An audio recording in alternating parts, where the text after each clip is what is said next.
गीत संगीता तार प्रत्येक पर्व गुड़िक जो देखुचु आम पढ़ुचु से सब समय लिखा जाउची जे सदाप्रभुकर प्रशंसा कर एटा प्रशंसार गीत दाऊद लिखुचंती आउ आसफ लिखिचंती अन्य प्रभुक दास माने लिखिचंती किंतु लिखा जाए गीत संगीतार प्रभुकर प्रशंसा कर प्रभुकर गुणानुवाद कर ताकर नाम को उच्चध्वनि कर सदाप्रभुकर प्रशंसा कर प्रशंसा कर प्रशंसा कर ताकर नाम को उच्चध्वनि कर गुणानुवाद कर गीत संगीता 113 पर्व लिखा जाउची तुम्हें मैंने सदाप्रभु प्रशंसा कर हे सदाप्रभुकर दासगण तुम्हें मैंने प्रशंसा कर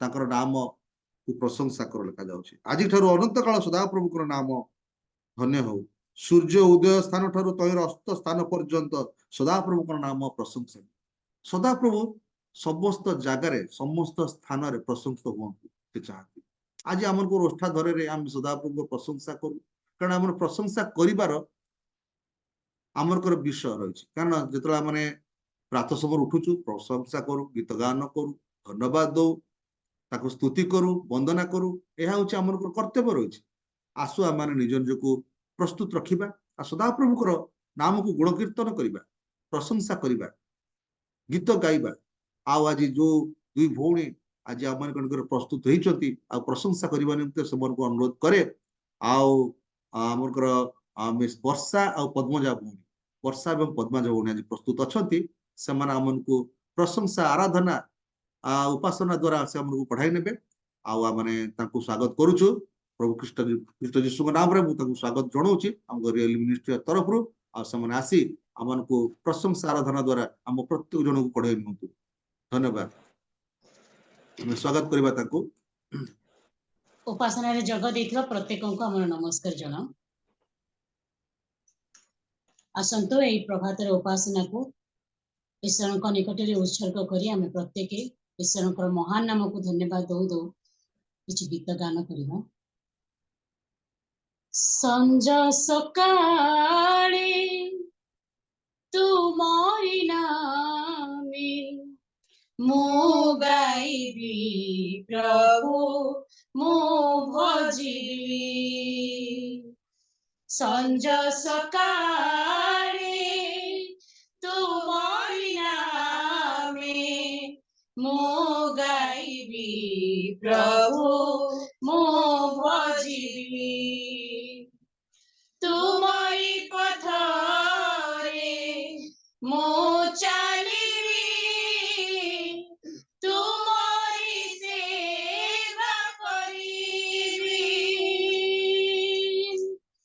तुमरी पथरे मो चालिबी तुमरी सेवा करिबी संज सकाळे तुमरी नामे मो गाइबी प्रभु मो भजिबी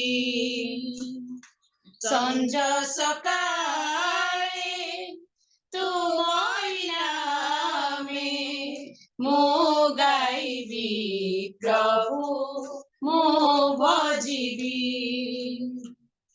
तुम नामे धन जन सेही नामे परित्राण अछि प्रभु अनंत जीवन तुम नामे धन जन सेही नामे परित्राण अछि प्रभु अनंत जीवन सेही नामे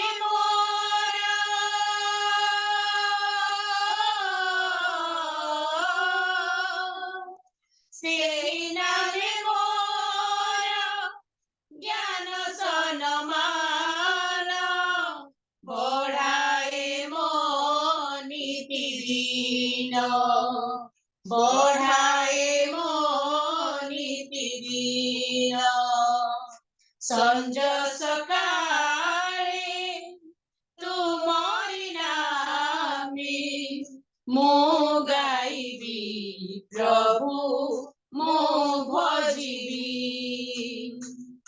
संज सकाळे तुम ମୁଁ ଗାଇବି ପ୍ରଭୁ ମୁଁ ଭଜିବି आहे प्रभु दुख हारी सुनानीति मो गुहारी करनीति संकट पारी आहे प्रभु दुख हारी सुनानीति मो गुहारी करनीति संकट पारी तुम्हें ही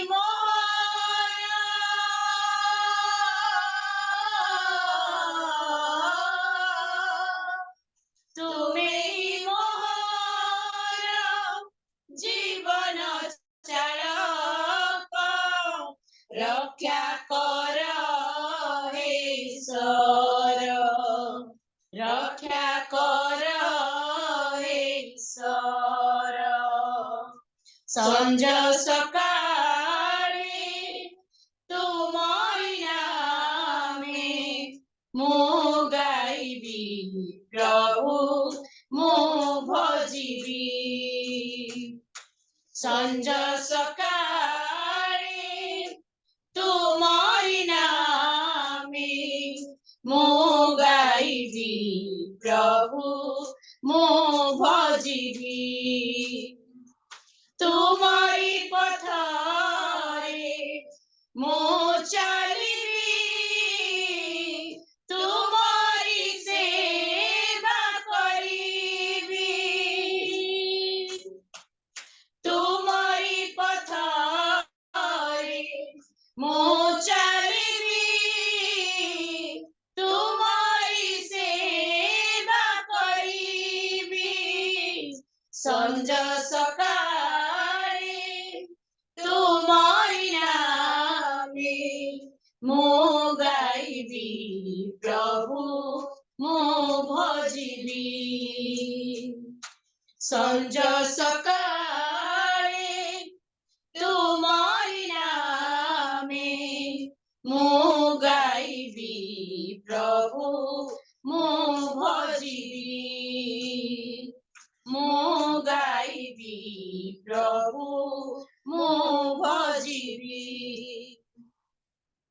प्रभुଙ୍କର महान नामर गौरव हो आमान प्रभु अनुग्रह कर एपर्यंत आमान को कढ़ाई आनी प्रभुଙ୍କର महान नामर गौरव हो आसते प्रातः समय आम ईश्वर को स्मरण कर आउ एक गीत द्वारा ईश्वर गौरव करवा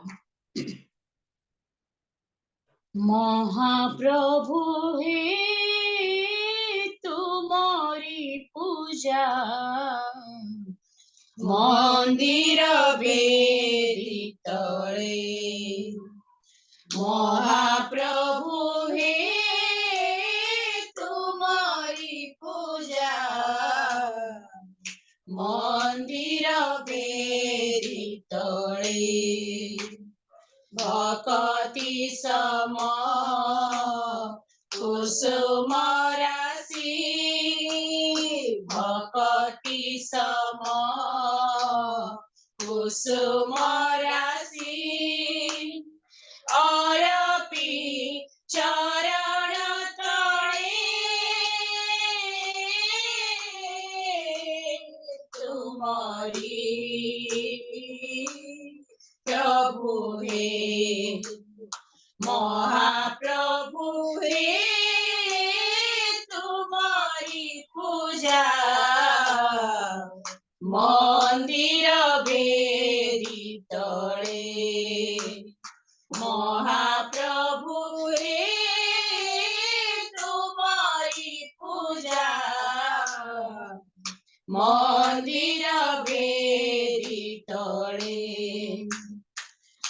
चाहना हम बड़ी धन सार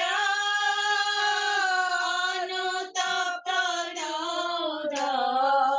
लोड़ा तुमार चाहना हम बड़ी धन सार अनुतप्त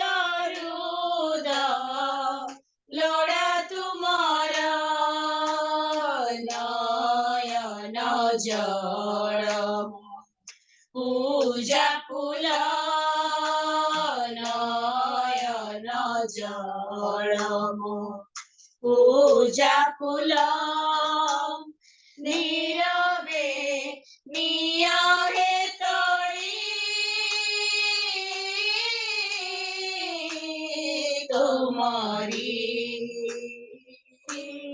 प्रभु हे महाप्रभु हे तुम्हारी पूजा मंदिर बेदी तले महाप्रभु हे तुम्हारी पूजा मंदिर बेदी तले हे जीशु सारथी मम जीवन पथे सत दुर्दिने विपदे हे जीशु सारथी मम जीवन पथे सत दुर्दिने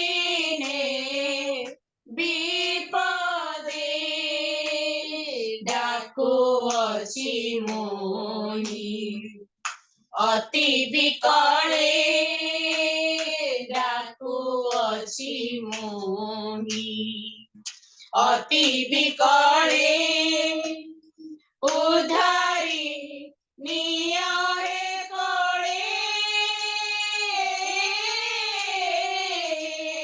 करुणा कर हे महाप्रभु हे तुम्हारी पूजा मंदिर बेदी तले महाप्रभु हे तुम्हारी पूजा मंदिर बेदी तले भक्ति सम कुसुम राशि भक्ति सम कुसुम राशि अरपी चरण तले तुम्हारी प्रभु हे महाप्रभु हे तुम्हारी पूजा मंदिर बेदी तले महाप्रभु हे तुम्हारी पूजा मंदिर बेदी तले आसंत ए समय आम प्रत्येक आज उपासना हेतु निज निज को समर्पण करू करू ईश्वर गौरव कर एक गीत गान करू प्रभु का आनंद है मेरी ताकत संसार में यीशु है मेरी सामर्थ प्रभु का आनंद है मेरी ताकत संसार में यीशु है मेरी सामर्थ वो मेरा आनंद हर एक दिन में वो मेरा सहारा है वो मेरा आनंद हर एक दिन में वो मेरा सहारा है प्रभु का आनंद है मेरी ताकत संसार में यीशु है मेरी सामर्थ प्रभु का आनंद है मेरी ताकत संसार में यीशु है मेरी सामर्थ जब मैंने सोचा मैं अकेला हूँ तब प्रभु यीशु ने मुझसे कहा जब मैंने सोचा मैं अकेला हूँ, तब प्रभु यीशु ने मुझसे कहा, संसार के अंत तक साथ देने वाला मैं तेरे साथ हूँ। संसार के अंत तक साथ देने वाला मैं तेरे साथ हूँ। प्रभु का नाम है मेरी ताकत, संसार में यीशु है मेरी सामर्थ। प्रभु का नाम है मेरी ताकत, संसार में यीशु है मेरी सामर्थ। जब मैंने सोचा मैं निर्बल हूँ, तब प्रभु यीशु ने मुझसे कहा, जब मैंने सोचा मैं निर्बल हूँ, तब प्रभु यीशु ने मुझसे कहा, शक्ति देने वाला, सामर्थ देने वाला मैं तेरे साथ हूँ। शक्ति देने वाला, सामर्थ देने वाला मैं तेरे साथ हूँ। प्रभु का आनंद है मेरी ताकत, संसार में यीशु है मेरी सामर्थ। प्रभु का आनंद है मेरी ताकत, संसार में यीशु है मेरी सामर्थ। जब मैंने सोचा ये असंभव है, तब प्रभु यीशु ने मुझसे कहा, जब मैंने सोचा ये असंभव है, तब प्रभु यीशु ने मुझसे कहा, असंभव को संभव करने वाला यीशु मैं तेरे साथ हूँ। असंभव को संभव करने वाला यीशु मैं तेरे साथ हूँ। प्रभु का आनंद है मेरी ताकत, संसार में यीशु है मेरी सामर्थ। प्रभु का आनंद है मेरी ताकत, संसार में यीशु है मेरे सामर्थ। ओ मेरा आनंद हर एक दिन में, ओ मेरा सहारा है। ओ मेरा आनंद हर एक दिन में, ओ मेरा सहारा है। प्रभु का आनंद है मेरी ताकत, संसार में यीशु है मेरे सामर्थ। प्रभु का आनंद है मेरी ताकत, संसार में यीशु है मेरे सामर्थ। प्रभुଙ୍କର ମହାନ ଆମର ଗୌରବ ହଉ। ଧନ୍ୟବାଦ ପ୍ରିୟ ପ୍ରଭୁ, ତୁମେ ଆମମାନଙ୍କୁ ଅନୁଗ୍ରହ କରି ଏପର୍ଯ୍ୟନ୍ତ ସୁରକ୍ଷା ଦେଇ ଆଣିଛ ବାପା। ରାତ୍ର ତମାମ ଆମମାନଙ୍କ ସହବର୍ତ୍ତୀ ହେଲ, ବିପଦ ଆପଦରୁ ରକ୍ଷା କଲ, ସୁନିଦ୍ରା ଦେଇ ପ୍ରିୟ ପ୍ରଭୁ ଆଉ ଏକ ଦିନ ଆଉ ଏକ ପ୍ରଭାତ ଆମମାନଙ୍କୁ ଯୋଡ଼ିଥିବା ହେତୁ, ଆମମାନଙ୍କୁ ଦେଇଥିବା ହେତୁ हे प्रिय प्रभु तुमको विशेष धन्यवाद दउछु। ଏହି ସମୟରେ ପ୍ରିୟ ପ୍ରଭୁ ଜୁମ୍ ମାଧ୍ୟମରେ ପ୍ରିୟ ପ୍ରଭୁ ତୁମରି ଗୌରବ କରିବା ନିମନ୍ତେ ଆମମାନଙ୍କୁ ମନୋନୀତ କରି ଆମମାନଙ୍କୁ ଦେଇଥିବା ଏ ସୁନ୍ଦର ଅବକାଶ ହେତୁ ପ୍ରଭୁ ତୁମକୁ ଧନ୍ୟବାଦ ଦଉଛୁ। ଆଜିର ଏହି ଉପାସନାକୁ, ଆଜିର ଏହି କୃତାଞ୍ଜଳି, ଏହି ନୈବେଦ୍ୟକୁ ତୁମେ ଗ୍ରହଣ କର ବୋଲି ପ୍ରାର୍ଥନା କରୁଛି ବାପା। ଯେତେ ଜଣ ଆମେ ବସିଛୁ ଆମ ପ୍ରତ୍ୟେକଙ୍କୁ ତୁମେ ଆଶୀର୍ବାଦ କର ଏବଂ ପ୍ରିୟ ପ୍ରଭୁ ଆମମାନଙ୍କର ପ୍ରାର୍ଥନା, ଆମମାନଙ୍କର ଗୀତ, ଆମମାନଙ୍କର ଉପାସନା हे प्रिय प्रभु तुम्हें ग्रहण कर बोली प्रार्थना करुछि। हे प्रिय प्रभु तुम्हें ग्रहण कर बोली निवेदन करुछि। प्रभु बसिथिबा प्रत्येकଙ୍କୁ तुमे बहुल रूपे आशीर्वाद कर जहाँ किसी प्रार्थना कराजिबो प्रभु से समस्त प्रार्थना को तुमे ग्रहण कर तुमे श्रवण कर एवं उत्तर दे प्रभु हम प्रत्येकଙ୍କୁ तुमे आशीर्वाद कर बोली निवेदन करुछि कहार जदि कोनोसी आवश्यकतार विषय रहिछि प्रभु से समस्त आवश्यकता को तुमे पूर्ण कर बोली प्रार्थना करुछि हे प्रिय प्रभु पुनर्बार उपासना को तुम चरण तले रखुछि बापा आज दिन रे उपासना को परिचालना करबा दायित्व रे थिबा परिचालकों को तुमे बहुल रूप रे आशीर्वाद कर तांको द्वारा प्रभु आज रे उपासना को तुमे उत्तम एवं सुचारू रूपे संपन्न कर बोली प्रार्थना करुछि हे प्रिय प्रभु जो मुख को तुमे आज निमंते बाछि अछ तांको बहुल रूप रे आशीर्वाद कर तांको देई प्रभु तुमे आम मानक निकटरे कथा कह बोली प्रार्थना करुछि से वाक्य को ग्रहण करबा संगे संगे हे प्रिय प्रभु तहिर कर्मकारी हेबा निमंते बसिथिबा प्रत्येकଙ୍କୁ तुमे आशीर्वाद कर पुनर्बार प्रिय प्रभु आज रे उपासना हेतु धन्यवाद दौ ए उपासना को प्रिय प्रभु तुमरी चरण तले समर्पण करी समस्त महिमा गौरव कर्ता पर तुमको दे ख्रीष्ट यीशु का नाम मागुछि पिता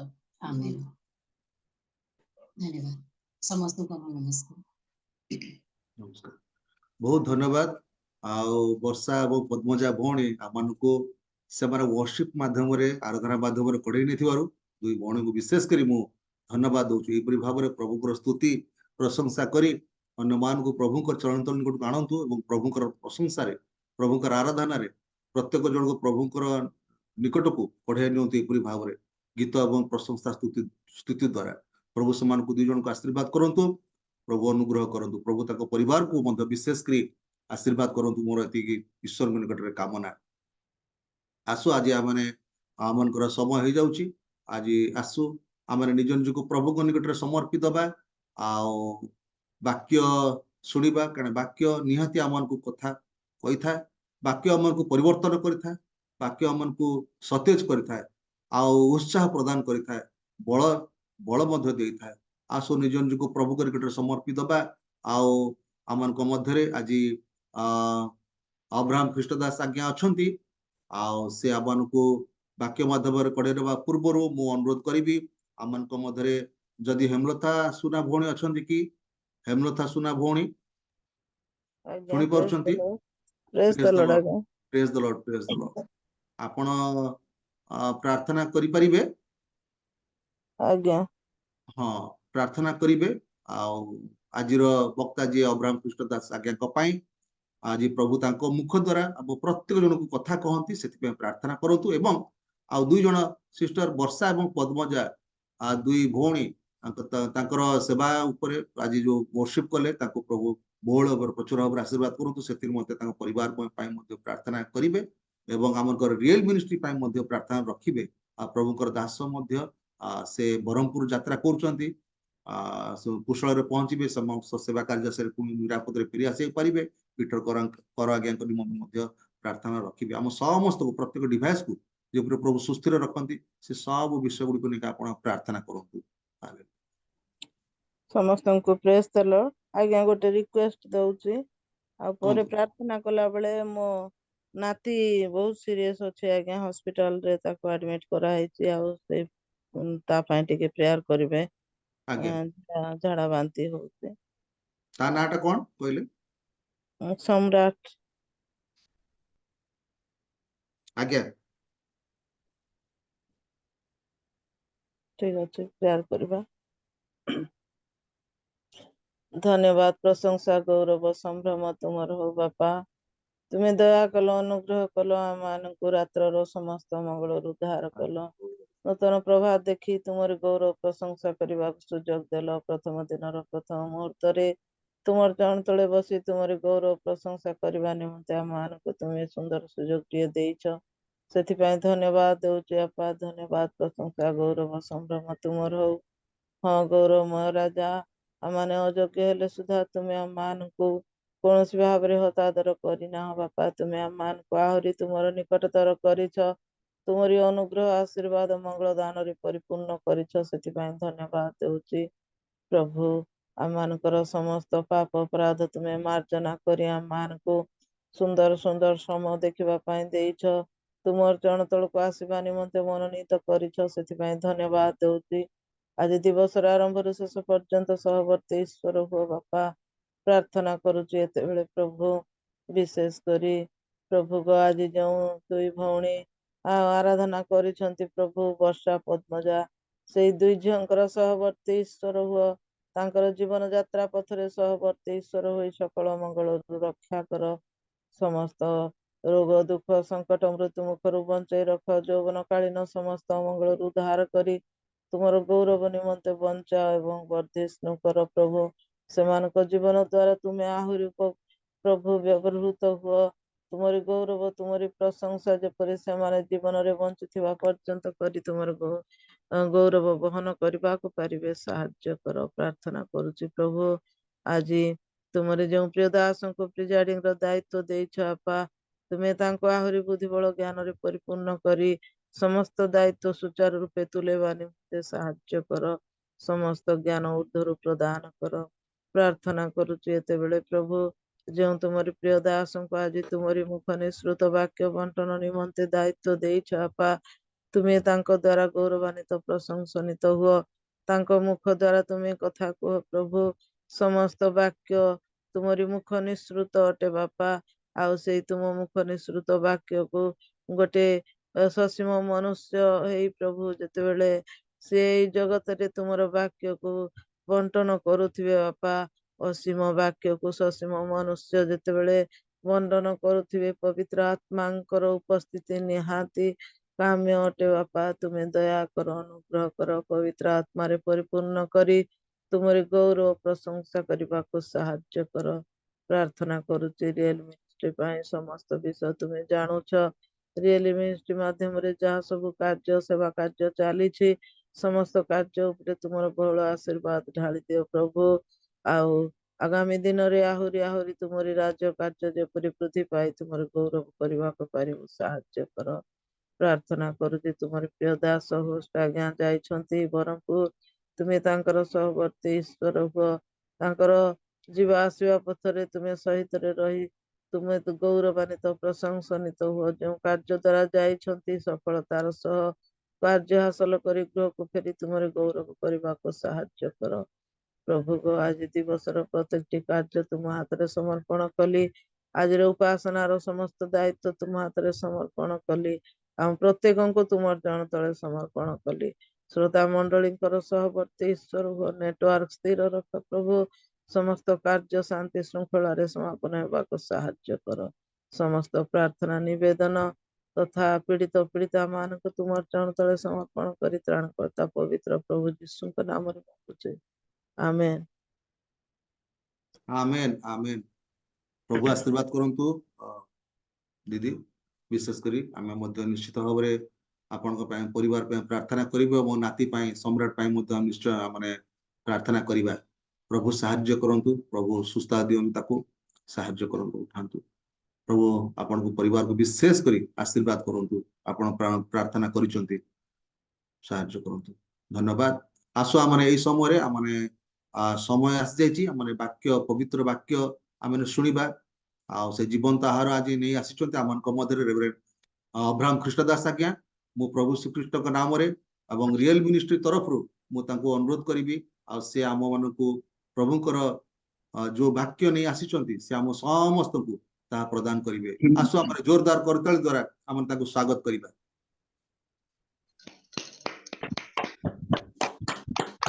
ଆଜ୍ଞା ଆପଣଙ୍କର ସମୟ। ପ୍ରଭୁ ଯୀଶୁଙ୍କ ବହୁମୂଲ୍ୟ ନାମରେ ଆଜିର ଜୁମରେ ଯୋଗ ଦେଇଥିବା ଏବଂ ଉପସ୍ଥିତ ସମସ୍ତ ପ୍ରଭୁଙ୍କର ଦାସ ଦାସୀ ସମ୍ମାନୀୟ ବ୍ୟକ୍ତି ମାନଙ୍କୁ ମୋର ନମସ୍କାର ଜଣା କରେ। ମୋର ସ୍ୱର ସୁଷ୍ଠ ଭାବରେ ଆପଣ ମାନେ ଶୁଣି ପାରୁଛନ୍ତି? ଧନ୍ୟବାଦ। ବିଶେଷ କରି ମୁଁ ଅନୁରୋଧ କରିବି ବାକ୍ୟର ଆରମ୍ଭରେ ମୋ ପାଇଁ ଆପଣ ମାନେ ପ୍ରାର୍ଥନାରେ ରଖିବେ, କାରଣ ମତେ ଅଣ୍ଟା ଧରି ଦେଇଛି, ପବନ ଅଟକି ଯାଇଛି, ଆଉ ବସିବା ବହୁତ କଷ୍ଟ ହଉଛି, ଶୋଇବା ବି କଷ୍ଟ ହଉଛି।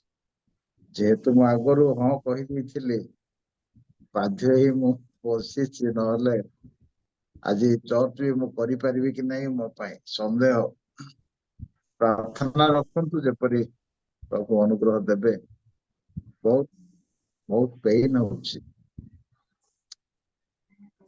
ଧନ୍ୟବାଦ ଦିଏ ଆପଣ ମାନଙ୍କର ଏଇ ସେବା କାର୍ଯ୍ୟରେ ମତେ ବାକ୍ୟ ଦେବା ପାଇଁ ଆଜି ସୁଯୋଗ ଦେଲେ। ଆପଣ ମାନଙ୍କୁ ମୁଁ ଧନ୍ୟବାଦ ଦିଏ, ପୁଣି ପ୍ରଭୁଙ୍କ ନାମର ଗୌରବ କରେ। ତେବେ ଯେତେ ଜଣ ଆଜି ଉପସ୍ଥିତ ଅଛନ୍ତି ସମସ୍ତଙ୍କୁ ତ ବାକ୍ୟ ଭଲରେ ଜଣା, ତେଣୁ ଆଉ କି ବାକ୍ୟ କହିବା। ସମସ୍ତେ ଜାଣିବା ଲୋକମାନେ ଅଛନ୍ତି, ଖାଲି ମନେ ପକେଇ ଦେବା କଥା ଯେ ଏମିତି ଲେଖା ଅଛି ବୋଲି। ତେବେ ଆସନ୍ତୁ ଆମେ ପଢିବା ପ୍ରଭୁଙ୍କର ବାକ୍ୟ, ପିତରଙ୍କର ପତ୍ର 3 ଅଧ୍ୟାୟ ତହିଁର 13ରୁ 15। ପ୍ରଥମ ପିତର 3:13ରୁ 15। ଏଠାରେ ଲେଖାଯାଏ, ଆଉ ତୁମେମାନେ ଯଦି ଉତ୍ତମ ବିଷୟରେ ଉଦ୍ଯୋଗୀ ହୁଅ, ତେବେ କିଏ ତୁମମାନଙ୍କର ଅନିଷ୍ଟ କରିବ? ପୁଣି ଯଦି ବା ଧାର୍ମିକତା ସକାଶେ ତୁମମାନଙ୍କୁ ଦୁଃଖ ଭୋଗ କରିବାକୁ ପଡେ, ତାହେଲେ ତୁମମାନେ ଧନ୍ୟ। ସେମାନେ ଭୟ ଦେଖାଇଲେ ଭୀତ କି ଅବା ଉଦ୍ବିଗ୍ନ ହୁଅ ନାହିଁ, କିନ୍ତୁ ଖ୍ରୀଷ୍ଟଙ୍କୁ ପ୍ରଭୁ ବୋଲି ଆପଣା ଆପଣା ହୃଦୟରେ ପବିତ୍ର ରୂପେ ମାନ୍ୟ କର। ତୁମାନଙ୍କ ଠାରେ ଥିବା ଭରସାର କାରଣ ସମ୍ବନ୍ଧରେ ଯେ କେହି ପ୍ରଶ୍ନ କରେ, ତାହାକୁ ପ୍ରତ୍ୟୁତ୍ତର ଦେବାକୁ ପ୍ରସ୍ତୁତ ରୁହ, କିନ୍ତୁ ନମ୍ର ଭାବରେ ଓ ସଭୟରେ ଉତ୍ତମ ବିବେକ ସହ ଉତ୍ତର ଦିଅ। ପ୍ରଭୁ ଏ ପଠିତ ଅଂଶ ଦ୍ୱାରା ଆମ ସମସ୍ତଙ୍କୁ ଆଶୀର୍ବାଦ କରନ୍ତୁ। ଆମେ ଗୋଟେ ସେକେଣ୍ଡ ପାଇଁ ଆଖି ବନ୍ଦ କରିବା, ପ୍ରାର୍ଥନା କରିବା। ପ୍ରଭୁ ଯେପରି ଆଜି ବାକ୍ୟ ଦ୍ୱାରା ଆମମାନଙ୍କୁ କଥା କହନ୍ତି, ଆସୁ ଆମେ ପ୍ରାର୍ଥନା କରିବା। ମୁଁ ଅନୁରୋଧ କରିବି ଆଚାର୍ଯ୍ୟ ବାଷ୍ପୀୟ ମହାଶୟ ପଦେ ପ୍ରାର୍ଥନା ଉତ୍ସର୍ଗ କରିବେ।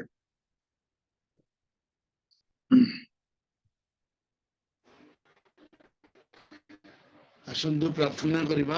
ଶୁଭୁଛି? ହଁ, ଠିକ ଅଛି। ସ୍ୱର୍ଗର ପରିସ୍ଥ ସ୍ୱର୍ଗବାସୀ ପବିତ୍ର ପ୍ରଭୁ, ତୁମରି ମହତ୍ ନାମର ଧନ୍ୟବାଦ ପ୍ରଶଂସା ଗୌରବ କରୁଛୁ।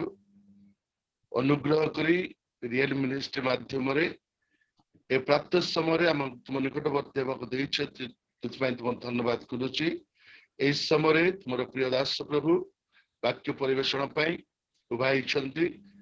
ତୁମେ ଦୟା କର, ଅନୁଗ୍ରହ କର, ତୁମର ପବିତ୍ର ଅଭିଷେକ ଦେଇ ତୁମେ କଥା କୁହ। ଆମେ ସ୍ୱର ଶୁଣିବୁ, ଏ ପ୍ରିୟ ଅନୁଗ୍ରହ କର। ଯୋଉ ମୋର ଯୋଗଦେବା ପ୍ରତ୍ୟେକ ତୁମେ ଆଶୀର୍ବାଦ କର। ତୁମ ଦାସଙ୍କୁ ବିଶେଷ କରି ତାଙ୍କର ଦେହ ଯୋଉ ଅସୁସ୍ଥ ଅଛି, ପ୍ରଭୁ ତୁମର କଣ୍ଟାବିନ୍ଧ ହସ୍ତ ସ୍ପର୍ଶ କରି ସୁସ୍ଥତା ପ୍ରଦାନ କର। ଯେପରି ତୁମର ବାକ୍ୟ ପରିବେଷଣ କରିବା ଉପାସନାର ବ୍ୟବହାର ପାଇଁ ପ୍ରିୟ ଅନୁଗ୍ରହ କର। ତୁମ ଦାସଙ୍କୁ ଆମର ପ୍ରତ୍ୟେକ ଆଶୀର୍ବାଦ କର। ଯୀଶୁଙ୍କ ନାମରେ ମାଗୁଅଛୁ, ଆମେନ୍ ଆମେନ୍। ଆମେନ୍। ଏଇ ଯୋଉ ଶାସ୍ତ୍ରାଂଶଟି ଆମେ ପଢିଲୁ, ଏହା ଏକ ମାଣ୍ଡଳିକ ପତ୍ର ଅଟେ। ପ୍ରଭୁଙ୍କର ଦାସ ମାନେ ଅର୍ଥାତ୍ ସାଧୁ ପାଉଲ, ପ୍ରେରିତ ପିତର, ଜହନ, ଜିହୁଦା, ଏମାନେ କେତେକ ମାଣ୍ଡଳିକ ପତ୍ର ଆଉ କେତୋଟି ବ୍ୟକ୍ତିଗତ ପତ୍ର ଲେଖିଛନ୍ତି। ଏଇ ପତ୍ରଟି ଯେତେବେଳେ ଲେଖାଗଲା, ଏ ଚିଠି ଯେତେବେଳେ ଲେଖାଗଲା, ସେତେବେଳେ ମଣ୍ଡଳୀ ମାନଙ୍କରେ ବହୁତ ତାଡନା ଥିଲା। ତେଣୁ ଏ ପତ୍ରର ଅନେକ ସ୍ଥାନରେ ଆପଣ ସେ ଶବ୍ଦଟି ପାଇବେ, ଦୁଃଖ ଭୋଗ, ଦୁଃଖ ଭୋଗ, ଦୁଃଖ ଭୋଗ। ମଣ୍ଡଳୀ ଗୁଡିକ ବିଭିନ୍ନ ପ୍ରକାରର ତାଡନା, ବିଭିନ୍ନ ପ୍ରକାର ଦୁଃଖ ମଧ୍ୟ ଦେଇ ସେତେବେଳେ ଗତି କରୁଥିଲା। ଆଉ ସେ ଦୁଃଖଗ୍ରସ୍ତ ଲୋକମାନଙ୍କ ପାଇଁ, ତାଡନା ପ୍ରାପ୍ତ ଲୋକମାନଙ୍କ ପାଇଁ ସାନ୍ତ୍ୱନା ଦେବା ପାଇଁ ପ୍ରଭୁଙ୍କର ଦାସ ପିତର ଏ ପତ୍ରଟି ଲେଖିଥିଲେ। ଆଉ ବଡ ଆନନ୍ଦର କଥା ଯେ ଏ ପତ୍ରଟି ନିର୍ଦ୍ଦିଷ୍ଟ ଭାବରେ ଆମ ପାଇଁ ବି ଥିଲା। ଆମ ପାଇଁ ବୋଲି କାହିଁକି କହିବି, ଦେଖନ୍ତୁ ବାହାର କରନ୍ତୁ ପଢିବା। ବାଇବଲର ସବୁ କଥା ତ ଆମ ପାଇଁ, କିନ୍ତୁ ଆମକୁ ଆଡ୍ରେସ କରାଯାଇଛି। ଆମକୁ ଆମ ଠିକଣାରେ ଏହା ଲେଖାଯାଇଛି, ସେଥିପାଇଁ ଆମ ପାଇଁ ବୋଲି ମୁଁ କହୁଛି। ବାଇବଲର ସବୁ କଥା ତ ନିଶ୍ଚିତ ଭାବରେ ଆମ ପାଇଁ। ଯେତେ ଜଣ ଆମେ ପ୍ରଭୁଙ୍କୁ ବିଶ୍ୱାସ କରିଛୁ ସମସ୍ତଙ୍କ ପାଇଁ, କିନ୍ତୁ ନିର୍ଦ୍ଦିଷ୍ଟ ଭାବରେ ଆମର ଠିକଣା ଏଇ ପତ୍ରରେ ଅଛି। ଆସନ୍ତୁ ଦେଖିବା ପ୍ରଥମ ଅଧ୍ୟାୟ ତହିଁର 1 ଆଉ 2 ପଦ। ପିତର ଯୀଶୁଖ୍ରୀଷ୍ଟଙ୍କର ଜଣେ ପ୍ରେରିତ ପନ୍ତ, ଗାଲାତିଆ, କାପାଦୋକିଆ, ଆସିଆ ଓ ବିଥୁନିଆରେ ଛିନ୍ନ ଭିନ୍ନ ଯେଉଁ ପ୍ରବାସୀ ମାନେ ପିତା ଈଶ୍ୱରଙ୍କ ପୂର୍ବ ଜ୍ଞାନାନୁସାରେ ଆତ୍ମାଙ୍କ ଦ୍ୱାରା ପବିତ୍ରୀକୃତ ହୋଇ ଆଜ୍ଞାବହ ପୁଣି ଯୀଶୁଖ୍ରୀଷ୍ଟଙ୍କର ରକ୍ତରେ ସିଞ୍ଚିତ ହେବା ନିମନ୍ତେ ମନୋନୀତ ହୋଇଅଛନ୍ତି, ସେମାନଙ୍କ ନିକଟକୁ ପତ୍ର ଲେଖୁଅଛି। ସେମାନଙ୍କ ପ୍ରତି ପ୍ରଚୁର ରୂପେ ଅନୁଗ୍ରହ ଶାନ୍ତି। 5ଟି ଅଞ୍ଚଳରେ ଥିବା ମଣ୍ଡଳୀରେ ଥିବା ଲୋକମାନଙ୍କ ପାଇଁ ଏ ପତ୍ର ସେଦିନ ପିତର ଲେଖିଥିଲେ। এই 5ଟି ଅଞ୍ଚଳ ମଧ୍ୟରୁ ଗୋଟିଏ ହେଲା ଆସିଆ। ଆମେ ଆସିଆର ଲୋକମାନେ, ହାଲେଲୁୟା। ଆସିଆ ଭିତରେ ଆମେ ଅଛୁ, ତେଣୁ ନିର୍ଦ୍ଦିଷ୍ଟ ଭାବରେ ଆମ ପାଇଁ ଏ ପତ୍ର ଲେଖା ଯାଇଥିଲା ବୋଲି ଆମେ କହିପାରିବା। ଯୋଉ ସମୟରେ ଏଇ 5ଟି ସ୍ଥାନରେ ଥିବା ଲୋକମାନଙ୍କ ପାଇଁ ତାଡ଼ନା ଘଟୁଥିଲା, ନିନ୍ଦା ଘଟୁଥିଲା, ଅପମାନ ଘଟୁଥିଲା, ଲୋକମାନେ ବହୁତ ଅସ୍ତବ୍ୟସ୍ତ ହଉଥିଲେ, ପୁଣି ନିଜ ନିଜର ଗ୍ରାମରୁ ସେମାନେ ତାଡ଼ିତ ହେଇଥିଲେ। ନିଜ ଗ୍ରାମରେ ସେମାନଙ୍କୁ ରହିବା ପାଇଁ ଗ୍ରାମବାସୀ ମାନେ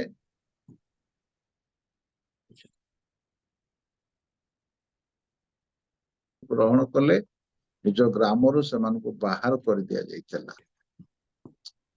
ଗୃହହୀନ ଅବସ୍ଥାରେ ସେମାନେ ଥିଲେ।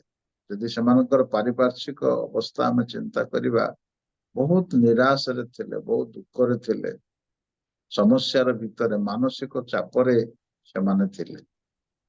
ସେତେବେଳେ ପ୍ରଭୁଙ୍କ ଦାସ ପିତରଙ୍କୁ ପବିତ୍ର ଆତ୍ମା କହିଲେ, ମୋର ଲୋକମାନଙ୍କ ପାଖକୁ ପତ୍ରଟିଏ ଲେଖ, ଯେପରି ସେମାନେ ସାନ୍ତ୍ୱନା ପାଇବେ। ଏଣୁ ପିତର ଏ ପତ୍ର ସେମାନଙ୍କ ପାଖକୁ ଲେଖିଲେ। ଆମେ 4:13 ପଦ ଯଦି ପଢିବା, ସେଟା ଲେଖାଯାଏ, ଯେଉଁ ପରିମାଣରେ ଖ୍ରୀଷ୍ଟଙ୍କ ଦୁଃଖ ଭୋଗର ସହଭାଗୀ ହେଉଅଛ, ସେଇ ପରିମାଣରେ ଆନନ୍ଦ କର, ଯେପରି ତାହାଙ୍କ ମହିମା ପ୍ରକାଶିତ ହେବା ସମୟରେ ମଧ୍ୟ ତୁମେମାନେ ମହାନନ୍ଦରେ ଆନନ୍ଦିତ ହବ। ଗୋଟିଏ ଶବ୍ଦ ଏଠାରେ ପିତର ବ୍ୟବହାର କରନ୍ତି, ଯେଉଁ ପରିମାଣରେ ଖ୍ରୀଷ୍ଟଙ୍କ ଦୁଃଖ ଭୋଗର ସହଭାଗୀ ହେଉଅଛ। ସମସ୍ତଙ୍କୁ ସମାନ ପରିମାଣରେ ଦୁଃଖ ମିଳିନଥାଏ, ଆସିନଥାଏ। ଆଜି ଆମେ ଯଦି ଆତ୍ମସମୀକ୍ଷା କରିବା, ଖ୍ରୀଷ୍ଟଙ୍କ ପ୍ରତି ଯେଉଁ ଯେଉଁ ଦୁଃଖ ଘଟିଥିଲା, ତହିଁ ମଧ୍ୟରୁ କି ପ୍ରକାରର ଦୁଃଖର ଆମେ ଆସିଆର ଲୋକ ସହଭାଗୀ ହେଉଅଛୁ। ତାଙ୍କୁ ନିନ୍ଦା ହେଲା, ସେ ସହ୍ୟ କଲେ। ତାଙ୍କୁ ଅପମାନ ହେଲା, ସେ ସହ୍ୟ କଲେ। ତାଙ୍କୁ ଚାପଡ଼ା ମାରିଲେ, ସେ ସହ୍ୟ କଲେ। ତାଙ୍କୁ ବିଧା ମାରିଲେ, ସେ ସହ୍ୟ କଲେ। ତାଙ୍କୁ ପ୍ରହାର କଲେ, କଣ୍ଟାର ମୁକୁଟ ପିନ୍ଧାଇଲେ, ଇତ୍ୟାଦି ଇତ୍ୟାଦି କଥା। ଅନେକ ପ୍ରକାର ଅପମାନରେ, ଯନ୍ତ୍ରଣାରେ ତାଙ୍କୁ ଅପମାନ ଦିଆଗଲା, ଯନ୍ତ୍ରଣା ଦିଆଗଲା, କ୍ଲେଶ ଦିଆଗଲା, କ୍ରୁଶ ଉପରେ ଚଢାଗଲା, ନିନ୍ଦା ବି କରାଗଲା।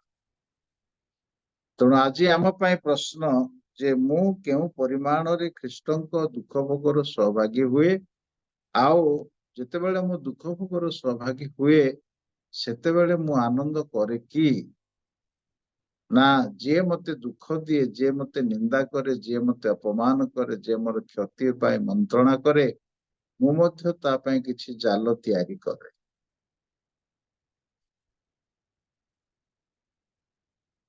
ପିତର ମଣ୍ଡଳୀର ବିଶ୍ୱାସୀ ମାନଙ୍କୁ କହନ୍ତି, ହେ ମୋର ପ୍ରିୟ ଲୋକମାନେ, ଆପଣ ମାନେ ତାଡ଼ିତ ହୋଇଛନ୍ତି, ନିରାଶ ହୁଅନ୍ତୁ ନାହିଁ। ବର୍ତ୍ତମାନ ତାଡ଼ନା ସକାଶେ ଦୁଃଖ ସକାଶେ ତୁମେ ଆନନ୍ଦ କର। ତେବେ ଏପରି ଗୋଟେ ଦିନ ଆସୁଅଛି ଆମମାନଙ୍କର ଚକ୍ଷୁ ଗୋଚରରୁ ଅଦୃଶ୍ୟ ହୋଇଥିବା ଆମର ଏକମାତ୍ର ତ୍ରାଣକର୍ତ୍ତା ସେ ଯେତେବେଳେ ପ୍ରକାଶିତ ହେବେ, ସେତେବେଳେ ତୁମେ ମହାନନ୍ଦରେ ଆନନ୍ଦିତ ହବ। କିନ୍ତୁ ଏହା ମନେ ରଖ, ଯେହେତୁ ତୁମେ ତାଙ୍କୁ ବିଶ୍ୱାସ କରିଛ, ଏଥିପାଇଁ ତୁମମାନଙ୍କୁ ଗୋଟେ ପରାମର୍ଶ ମୁଁ ଦେବା ପାଇଁ ଚାହେଁ। ତୁମମାନଙ୍କୁ ମୁଁ ଗୋଟିଏ ପରାମର୍ଶ ଦେବା ପାଇଁ ଚାହେଁ। 15 ପଦରେ 3:15 ପଦରେ ସେ କହନ୍ତି, ଖ୍ରୀଷ୍ଟଙ୍କୁ ପ୍ରଭୁ ବୋଲି ଆପଣ ଆପଣ ହୃଦୟରେ ପବିତ୍ର ରୂପେ ମାନ୍ୟ କର। ତୁମମାନଙ୍କ ଠାରେ ଥିବା ଭରସାର କାରଣ ସମ୍ବନ୍ଧରେ ଯେ କେହି ତୁମକୁ ପ୍ରଶ୍ନ କରେ, ତାହାକୁ ପ୍ରତ୍ୟୁତ୍ତର ଦେବାକୁ ପ୍ରସ୍ତୁତ ରୁହ। ତୁମେ ଯୋଉଥିପାଇଁ ବିଶ୍ୱାସ କରିଛ, ଯୋଉଥିପାଇଁ ନିଜର ଗ୍ରାମ ଛାଡ଼ିଲ, ନିଜର ଲୋକମାନଙ୍କୁ ଛାଡ଼ିଲ, ସେ ସମ୍ବନ୍ଧରେ ଯଦି କେହି ତୁମମାନଙ୍କୁ ପଚାରେ ଯେ କାହିଁକି ତୁମେ ଏତେ ତାଡ଼ନା ପାଇଲେ ମଧ୍ୟ ଖ୍ରୀଷ୍ଟଙ୍କୁ ଅସ୍ୱୀକାର କରୁନାହଁ, କଣ ରହସ୍ୟ? ଏ ପ୍ରକାର ପ୍ରଶ୍ନ ଯଦି ତୁମ ନିକଟକୁ ଆସେ, ତେବେ ତୁମେ ଉତ୍ତର ଦେବା ପାଇଁ ପ୍ରସ୍ତୁତ ରହିବ। କିପରି ଉତ୍ତର ଦେବ? କହିବା ସମୟରେ ତୁମର ଶୈଳୀ କି ପ୍ରକାର ହେବ, ଆଚରଣ କି ପ୍ରକାର ହେବ, ତାହା ବି ସେ ଲେଖନ୍ତି। ନମ୍ର ଭାବରେ ଉତ୍ତର ଦେବ। ତୋତେ କାହିଁକି ବୋଲି କହିବ ନାହିଁ। ତୁ କାହିଁକି ଯୀଶୁଙ୍କୁ ବିଶ୍ୱାସ କଲୁ?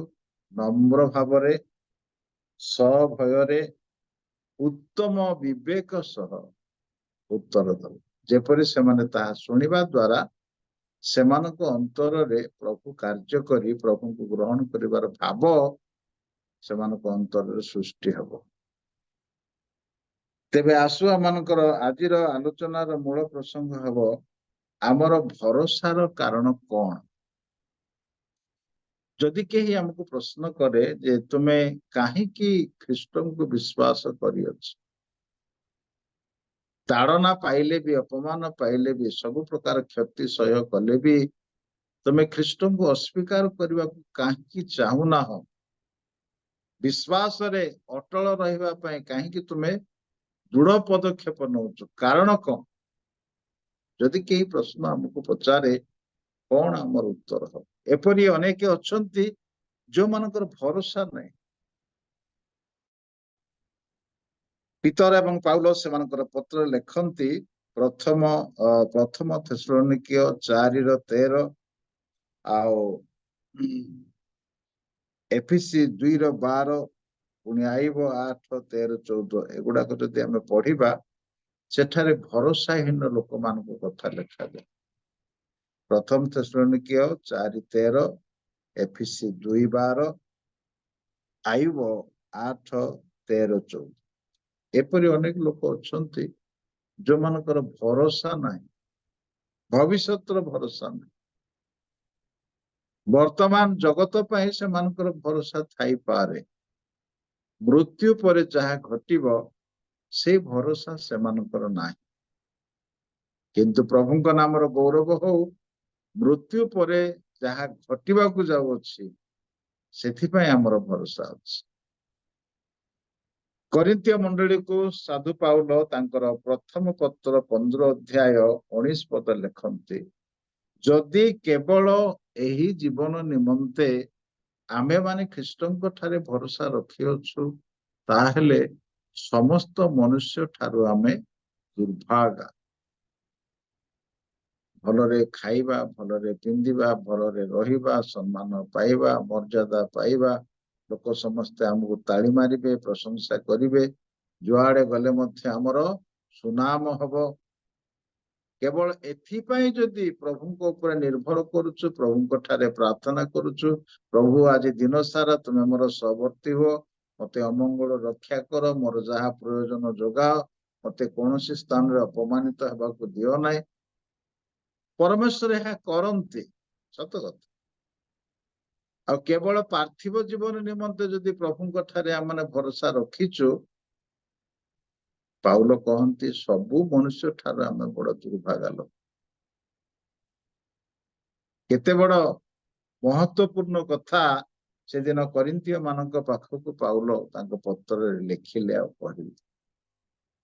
ଆମମାନଙ୍କର ଭରସା କେବଳ ଏହି ଜୀବନ ନିମନ୍ତେ ନୁହଁ, ଆମମାନଙ୍କର ଭରସା ଏହି ଜୀବନ ପରେ ଯୋଉ ଜୀବନ ଆସୁଛି, ମୃତ୍ୟୁ ପରେ ଯୋଉ ଜୀବନ ଆସିବ, ସେଥିପାଇଁ ଆମର ଭରସା ରହିଛି। ତେଣୁ ମୃତ୍ୟୁ ପରେ ଆମର କଣ କଣ ହେବାକୁ ଯାଉଛି, ଯାହା ପ୍ରତି ଆମର ଭରସା ରହିବା ଆବଶ୍ୟକ, ଆଉ ସେଇ ବିଷୟରେ ଅନ୍ୟମାନଙ୍କ ନିକଟରେ ଆମେ ସାକ୍ଷ୍ୟ ଦେବା ଆବଶ୍ୟକ ଅଟେ। ହାଲେଲୁୟା। ମୃତ୍ୟୁ ପରେ କଣ ଆମର ହେବାକୁ ଯାଉଛି, କଣ ଆମେ ହେବୁ? ଗୋଟେ ଘଟଣା, ସତ୍ୟ ଘଟଣା ଆପଣମାନଙ୍କ ପାଖରେ ପ୍ରକାଶ କଲା ପରେ ମୃତ୍ୟୁ ପରେ ଆମର କଣ ଭରସା ରହିଛି ତାହା ମାନେ ପ୍ରଭୁଙ୍କ ବାକ୍ୟରୁ ପଢିବା। 2 ଜଣ ବନ୍ଧୁ ବ୍ୟବସାୟ କରୁଥିଲେ, ଜଣେ ଖ୍ରୀଷ୍ଟ ବିଶ୍ୱାସୀ ଆଉ ଜଣେ ଅଣଖ୍ରୀଷ୍ଟିଆନ। ଭଲରେ ସେମାନଙ୍କ ବ୍ୟବସାୟ ଚାଲିଥିଲା। କିଛି ବର୍ଷ ଗଲା ପରେ ସେମାନେ ପରସ୍ପର କଥାବାର୍ତ୍ତା ହେଲେ ଯେ ଆମେ ଆଉ ଏକତ୍ର ବ୍ୟବସାୟ କରିବା ନାହିଁ, ଅଲଗା ଅଲଗା ବ୍ୟବସାୟ କରିବା। ଠିକ ଅଛି, ମନ ଭଲ ଥିଲା ବେଳେ ଅଲଗା ହେଇଗଲେ ଭଲ। ଅଲଗା ହେଲେ, ଅଲଗା ହେଲା ପରେ ସେମାନଙ୍କର ବ୍ୟବସାୟ ଯେମିତି ଚାଲିଥିଲା। ଅନେକ ଦିନ ପରେ 2 ବନ୍ଧୁଙ୍କର ପୁନର୍ବାର ମିଳନ ହେଲା। ଯେତେବେଳେ ଭେଟ ହେଲା, ଅଣଖ୍ରୀଷ୍ଟିଆନ ଭାଇ ପଚାରିଲେ, ଭାଇ ତୋର ବିଜନେସ କେମିତି ଚାଲିଛି? ସେ କହିଲେ, ହଁ ବହୁତ ଭଲ ଚାଲିଛି। ଆଉ ତୋର? ମୋର ବି ଭଲ ଚାଲିଛି। ମୋର କାହିଁକି ଭଲ ଚାଲିଛି ମାନେ ଆମର ତ 33 କୋଟି ଦେବାଦେବୀ ଅଛନ୍ତି, ସେମାନଙ୍କ ପାଖରେ ମୁଁ ପ୍ରାର୍ଥନା କରେ, ଆଉ ନଡିଆ ଭାଙ୍ଗେ, ଧୂପ ଦିଏ, କଦଳୀ ଦିଏ, ମୁଁ ବ୍ୟବସାୟକୁ ଯାଏ। ତେଣୁ ମତେ ସେମାନେ ଆଶୀର୍ବାଦ କରିଛନ୍ତି, ମୁଁ ଭଲରେ ଅଛି।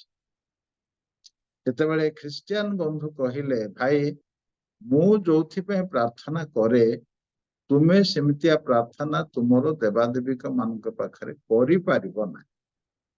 କାହିଁକି? ନାଇଁ, ତୁମେ କରିପାରିବ ନାହିଁ। ପ୍ରଭୁ ମତେ ଆଶୀର୍ବାଦ କରିଛନ୍ତି, ମୋର ବ୍ୟବସାୟ ଭଲ ଚାଲିଛି, ଭଲ ସମ୍ପତ୍ତି ମୁଁ ଅର୍ଜନ କରୁଛି, କିନ୍ତୁ ତୁ ଯେମିତି ପ୍ରାର୍ଥନା କରୁଛୁ ତୋର ପ୍ରଭୁ ମାନଙ୍କର ପାଖରେ, ମୁଁ ପ୍ରାର୍ଥନା କଲା ପରେ ତୁ କରିପାରିବୁ ନାହିଁ। ପାର୍ଥିବ ଜୀବନର ପ୍ରାଚୁର୍ଯ୍ୟତା, ପାର୍ଥିବ ଜୀବନର ଉତ୍ତମତା ପାଇଁ ମୁଁ କେବେ ପ୍ରାର୍ଥନା କରିନାହିଁ, କାରଣ ସେଗୁଡାକ ଫ୍ରି ଗିଫ୍ଟ। ପ୍ରଭୁ ତାଙ୍କ ଲୋକମାନଙ୍କୁ ଅନୁଗ୍ରହରେ ଦିଅନ୍ତି, ସେଗୁଡାକ ଭୋଗ କରିବା ପାଇଁ ଅନୁଗ୍ରହରେ ସବୁ ଦଉଛନ୍ତି। ସେଥିପାଇଁ ମୁଁ ପ୍ରାର୍ଥନା କରେନି। ଆଚ୍ଛା ଠିକ ଅଛି, କଣ ତୁ ପ୍ରାର୍ଥନା କରୁଛୁ କହ? ମୁଁ ପ୍ରାର୍ଥନା କରେ ମୋର ପରମେଶ୍ୱରଙ୍କ ପାଖରେ, ପ୍ରଭୁ ତୁମେ ଯେପରି ମତେ ସେଇପରି କରିଦିଅ। ତୁ କରିପାରିବୁ? କରିପାରିବୁ କି କହ? ତୁ ଯଦି ଦୁର୍ଗା ପାଖକୁ ଯିବୁ, ମାଲୋ ତୋର କରି ମତେ କରିଦେ, କଣ ହବ ତୋର ଅବସ୍ଥା? ତୁ ଯଦି ହନୁମାନ ପାଖକୁ ଯିବୁ, ପ୍ରଭୁ ତୋର କରି ମତେ କରିଦେ, କରିପାରିବୁ କି କହ? ମୁଁ ଯୀଶୁଙ୍କୁ କହେ, ପ୍ରଭୁ ତୁମ ପରି ପବିତ୍ର, ତୁମ ପରି ଭୟଙ୍କର, ତୁମର ପରି ଅନନ୍ତ ଜୀବୀ ମତେ କରିଦିଅ। ଆଉ ମୋର ପ୍ରଭୁ ମତେ ପ୍ରତିଜ୍ଞା ଦେଇଛନ୍ତି। ସେଇଭଳି ଆଜି ଆମର ପ୍ରାର୍ଥନା, ଆଜି ଆମର ଭରସା ପ୍ରଭୁଙ୍କ ପାଖରେ କଣ ଅଛି ଅନ୍ୟମାନଙ୍କ ନିକଟରେ କହିବା ପାଇଁ ଆମେ କେବେ ବି ପଶ୍ଚାତପଦ ହେବା କଥା ନୁହଁ। ଆଉ ଆମେ ସେ ବିଷୟରେ ଆମେ ପ୍ରଥମରେ ନିଶ୍ଚିତ ହେବା ଦରକାର। କେତୋଟି ଭରସାର କଥା ମାନେ ପ୍ରଭୁଙ୍କ ବାକ୍ୟରୁ ଧ୍ୟାନ କରିବା। ପ୍ରଥମ ବିଷୟ ହେଲା ଗୀତ 119:81 ପଦ ଲେଖାଯାଏ, ଗୀତ ରଚକ କହୁଛନ୍ତି, ମୁଁ ତୁମ ବାକ୍ୟରେ ଭରସା କରେ। ପ୍ରଭୁଙ୍କର ବାକ୍ୟରେ ଯାହା ଯାହା ଲେଖା ଅଛି ତାହା ନିଶ୍ଚିତ ଘଟୁଛି, ଘଟୁଥିବ, କିଛି ସନ୍ଦେହ ନାହିଁ। ଯଦି ଆମମାନଙ୍କୁ ତାଡ଼ନା ଆସିଛି, ଯଦି ଆମମାନଙ୍କୁ ଅପମାନ ଆସିଛି, ଯଦି ଆମମାନଙ୍କୁ କ୍ଷତି ଆସିଛି, ସେଇ ସମୟରେ ଆମେ କେମିତିଆ ଆଚରଣ କରିବା ଦରକାର ସେ ବିଷୟରେ ବାକ୍ୟରେ ଯାହା ଲେଖା ଅଛି ସେ ଅନୁସାରେ ଯଦି ଆମେ ଆଚରଣ କରିବୁ, ତେବେ ନିଶ୍ଚିତ ଭାବରେ ତାର ଫଳ ଆମମାନେ ପାଇବା। ପ୍ରଭୁ ଯୀଶୁ ବି କହିଲେ ଯଦି ତୁମମାନଙ୍କୁ ମିଥ୍ୟାରେ ଲୋକମାନେ ନିନ୍ଦା ଅପମାନ କରନ୍ତି ତେବେ ତୁମମାନେ ଧନ୍ୟ, ଆନନ୍ଦ କର, ଉଲ୍ଲସିତ ହୁଅ, କାରଣ ସ୍ୱର୍ଗରେ ତୁମମାନଙ୍କର ପୁରସ୍କାର ପ୍ରଚୁର। ପାଉଲ ବି କହିଲେ ଯଦି ତୁମମାନେ ଦୁଃଖ ଭୋଗ କରୁଅଛ ଧନ୍ୟ। ପିତର ବି କହୁଛନ୍ତି ଖ୍ରୀଷ୍ଟ ଯେତେବେଳେ ପ୍ରକାଶିତ ହେବେ ସେତେବେଳେ ତୁମେ ମହାଗୌରବରେ ଆନନ୍ଦରେ ଆନନ୍ଦିତ ହବ। ବାସ୍ତବରେ ପ୍ରଭୁଙ୍କର ବାକ୍ୟ ଆମମାନଙ୍କୁ ଭରସା ଦିଏ, ସାନ୍ତ୍ୱନା ଦିଏ, ଦୁଃଖ ବେଳେ ଉତ୍ସାହ ଦାନ କରେ। ପ୍ରଥମ କଥା, ପ୍ରଭୁଙ୍କର ବାକ୍ୟ ଆମମାନଙ୍କର ଭରସାର ବିଷୟ ଅଟେ, ଆଉ ସେଥିରେ ଯାହା ଲେଖା ଅଛି ନିଶ୍ଚିତ ଭାବରେ ତାହା ଘଟୁଛି, ଘଟିବ। ଦ୍ୱିତୀୟ କଥା, ପ୍ରଥମ କରିନ୍ଥୀୟ 1:7 ଖ୍ରୀଷ୍ଟ ଆଗମନ କରିବେ, ସେଥିପାଇଁ ଆମେ ବିଶ୍ୱାସରେ ଅଟଳ ରହିବା ଦରକାର।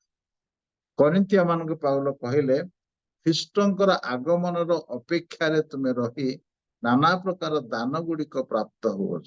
ମଣ୍ଡଳୀ ଖ୍ରୀଷ୍ଟଙ୍କ ଆଗମନରେ ରହିବା ଆବଶ୍ୟକ। ନିଶ୍ଚିତ ଖ୍ରୀଷ୍ଟ ଆସିବେ।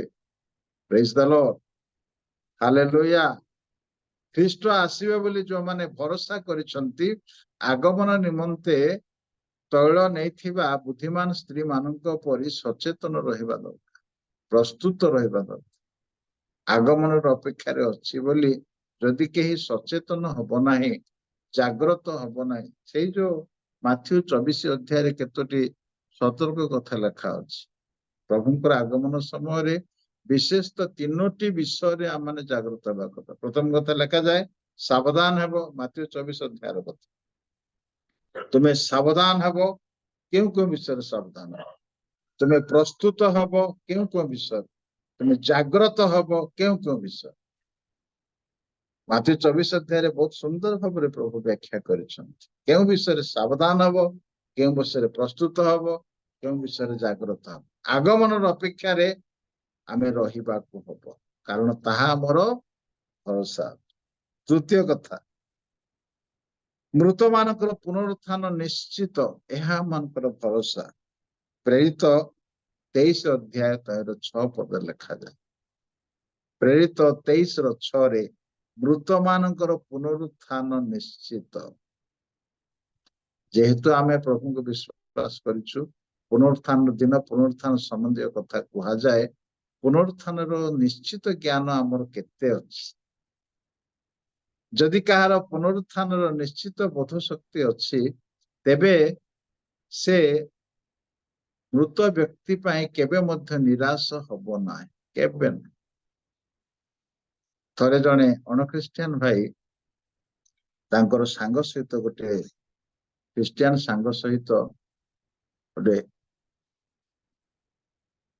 ଦୁଃଖଗ୍ରସ୍ତ ମାନେ ମରି ଯାଇଥିବା ଘରକୁ ଗଲେ। ସେମାନେ ସବୁ କାନ୍ଦୁଥିଲେ।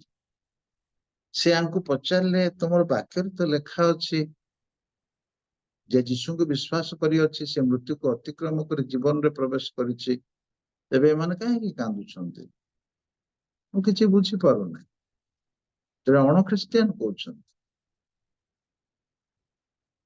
କାହିଁକି ଏମାନେ କାନ୍ଦୁଛନ୍ତି? ମୃତ୍ୟୁ ଜୀବନର ଶେଷ ନୁହଁ। ତୁମର ତ ବାକ୍ୟ କହେ, ବାକ୍ୟରେ କଣ ତୁମମାନଙ୍କର ଭରସା ନାହିଁ? ମୃତ ମାନଙ୍କର ପୁନରୁତ୍ଥାନ ନିଶ୍ଚିତ ଅଛି, ଏହା ହଉଛି ଆମର ଭରସା। ତୃତୀୟ କଥା, ହାଲେଲୁୟା। ଚତୁର୍ଥ କଥା ଆମମାନଙ୍କ ଶରୀର। ରୋମିଓ 8:23 ବର୍ତ୍ତମାନ ଆମେ ଶରୀରରେ ଥିବା ସକାଶୁ ଏ ଶରୀରରେ ରୋଗ ଅଛି, ଏ ଶରୀରରେ ବିଭିନ୍ନ ପ୍ରକାର ଟେନସନ ଅଛି, ସମସ୍ୟା ଅଛି, ଏ ଶରୀର ଦ୍ଵାରା ପାପ ବି ହେଇଯାଉଛି। କିନ୍ତୁ ଆମର ଭରସା ଅଛି ଏପରି ଗୋଟିଏ ଦିନ ଆସୁଛି ଏ ଶରୀରରୁ ଆମେ ମୁକ୍ତି ପାଇଯିବା। ହାଲେଲୁୟା। ଏ ଶରୀରରୁ ଆମକୁ ମୁକ୍ତି ମିଳିବ। ବର୍ତ୍ତମାନ ଆମେ ଶରୀରରେ ଅଛୁ, କିନ୍ତୁ ଗୋଟିଏ ଦିନ ପରମେଶ୍ୱରଙ୍କ ଦ୍ଵାରା ନିରୂପଣ କରାଯାଇଛି ଏ ଶରୀରର ସମସ୍ତ ପ୍ରକାର ସ୍ୱଭାବରୁ ପରମେଶ୍ୱର ଆମମାନଙ୍କୁ ମୁକ୍ତି ଦାନ କରିବା ପାଇଁ ଯାଉଛନ୍ତି। ଏହା ଆମମାନଙ୍କର ଭରସା ଅଟେ।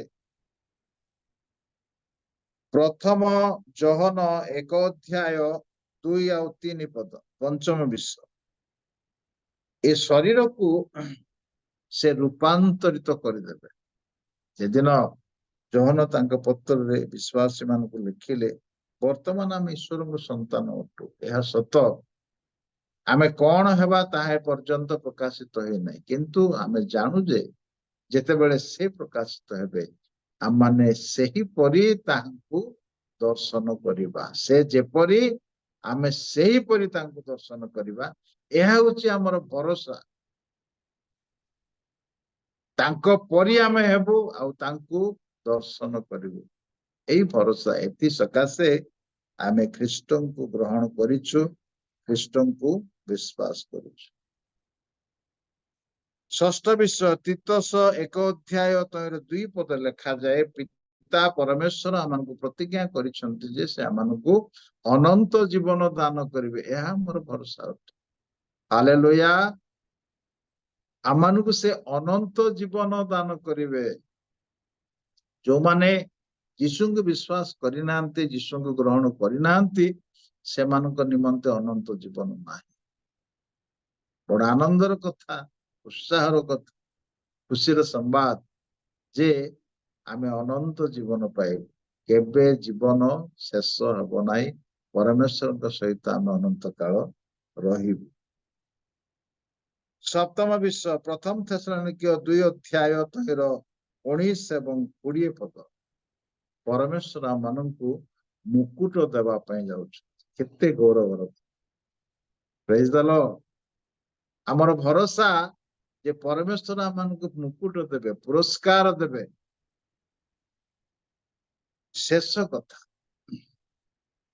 ଶେଷ କଥା ରୋମିଓ 8:18 ଲେଖାଯାଏ।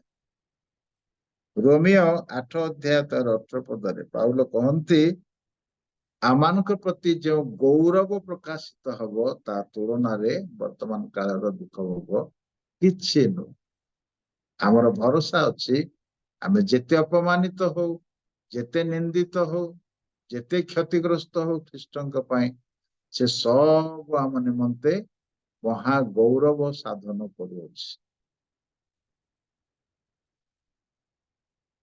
7ଟି କଥା ଆମେ ଦେଖିଲୁ। ପ୍ରଥମ ହେଲା ବାକ୍ୟରେ ଭରସା, ଦ୍ୱିତୀୟରେ ଖ୍ରୀଷ୍ଟଙ୍କ ଆଗମନରେ ଆମର ଭରସା, ତୃତୀୟରେ ମୃତମାନଙ୍କର ପୁନରୁତ୍ଥାନ ହେବ, ଚତୁର୍ଥରେ ଶରୀରରୁ ଆମେ ମୁକ୍ତି ପାଇବୁ, ପଞ୍ଚମରେ ଆମର ଶରୀର ରୂପାନ୍ତରିତ ହେବ, ଷଷ୍ଠରେ ଆମେ ଅନନ୍ତ ଜୀବନ ପାଇବୁ, ସପ୍ତମ ହେଲା ମୁକୁଟ ପାଇବୁ, ଆଉ ଶେଷ କଥା ଆମେ ଗୌରବ ପାଇବୁ। ଏଇ ସବୁ ଆମମାନଙ୍କର ଭରସା ଅଟେ। ଏଇ ସବୁ ଭରସା ଆମମାନଙ୍କର ଖ୍ରୀଷ୍ଟଙ୍କ ଠାରେ ଥିବା ସକାଶୁ ଆମେ ଧୈର୍ଯ୍ୟ ସହିତ ଆଗାମୀ ଦିନରେ ବା ବର୍ତ୍ତମାନ ଯଦି କିଛି ତାଡ଼ନା, ନିନ୍ଦା, ଅପମାନ ଆସୁଛି, ଆମେ ଆନନ୍ଦରେ ତାହା ସହ୍ୟ କରୁ। ସେଥିରୁ ବଞ୍ଚିତ ହେବା ପାଇଁ ଚେଷ୍ଟା ନ କରି, ପ୍ରଭୁ ଦୁଃଖ ଦୂର ହଉ, ତାଡ଼ନା ଦୂର ହଉ, ଅପମାନ ଦୂର ହଉ ନ କହି ଆମେ ପ୍ରାର୍ଥନା କରିବା ଦରକାର, ପ୍ରଭୁ ତାଡ଼ନା ସମୟରେ ଯେପରି ମୁଁ ସହ୍ୟ କରିପାରିବି ଆଉ ମୋର ଭରସା ଅଟଳ ସ୍ଥାୟୀ ହେବ, ଏଥିପାଇଁ ଅନୁଗ୍ରହ। ପ୍ରଭୁ ଏ ବାକ୍ୟ ଦ୍ୱାରା ଆମ ସମସ୍ତଙ୍କୁ ଆଶୀର୍ବାଦ କରନ୍ତୁ। ମୁଁ ଧନ୍ୟବାଦ ଦେଉଛି ଆପଣମାନଙ୍କ ପ୍ରାର୍ଥନା ସକାଶୁ ମୁଁ ନିଶ୍ଚିନ୍ତରେ ବସି ପାରିଲି, ସେଥିପାଇଁ ଧନ୍ୟବାଦ। ବହୁତ ଧନ୍ୟବାଦ ଆଜ୍ଞା। ତାଳି ଦେଇକି ଆମେ ପ୍ରଭୁ ଦାସକୁ ଆମେ ଧନ୍ୟବାଦ ଦବା। ସୁନ୍ଦର ସୁନ୍ଦର ବିଷୟ ମାନେ କହିଗଲେ ଆମଙ୍କ ଦୁଃଖ ଭୋଗ ବିଷୟରେ। ଦୁଃଖ ଭୋଗ ତ ନିଶ୍ଚିତ ଭାବରେ ଶରୀର ଅଛି, ଦୁଃଖ ଭୋଗ ତ ନିଶ୍ଚିତ ଭାବରେ ରହିଛି, କାରଣ ପ୍ରଭୁ ତ ଆମକୁ ଉପରେ ସେ ଅଧିକ ଦୁଃଖ ଭୋଗ କରିଛନ୍ତି। ସେ ଆମକୁ ଗୋଟେ ଆଦର୍ଶ ଦେଖେଇ ଯାଇଛନ୍ତି, ତ ସେଥିପାଇଁ ସେ ଗୋଟେ ଭରସା ଆମକୁ ଦେଇଗଲେ। ଆଉ ସେ କେତେ ଗୋଟେ ଭରସା ବିଷୟ କହିଗଲେ, ଆମେ ତାକୁ ନୋଟ କରିଛୁ, ଯୋଉଦ୍ୱାରା କି ଆମେ ବାକ୍ୟରେ ଭରସା କରିପାରିବା, ତାଙ୍କର ଆଗମନର ଭରସା କରିପାରିବା, ଆଉ ସେ ପୁନରୁତ୍ଥାନରେ ଆମେ ନିଶ୍ଚିତ ଭାବରେ ଆମର ଭରସା ରହିଛି। ଆଉ ଶରୀରର ମୁକ୍ତି ନିମନ୍ତେ ଅପେକ୍ଷା କରିବା, ଆଉ ଶରୀରକୁ ସେ ରୂପାନ୍ତରିତ କରିବେ, ଯୋଉଟାକି ପ୍ରଥମ ଜୋନ 1:2-3 କହିଗଲେ। ଅନନ୍ତ ଜୀବନ ସେ ଦାନ କରିବେ, ଆଉ ସେ ଆମକୁ ଗୌରବ ମୁକୁଟ ପ୍ରଦାନ କରିବେ, ଆଉ ଆମମାନଙ୍କର ନିମନ୍ତେ ମଧ୍ୟ ଗୌରବରେ ସେ ପ୍ରକାଶିତ ହେବେ।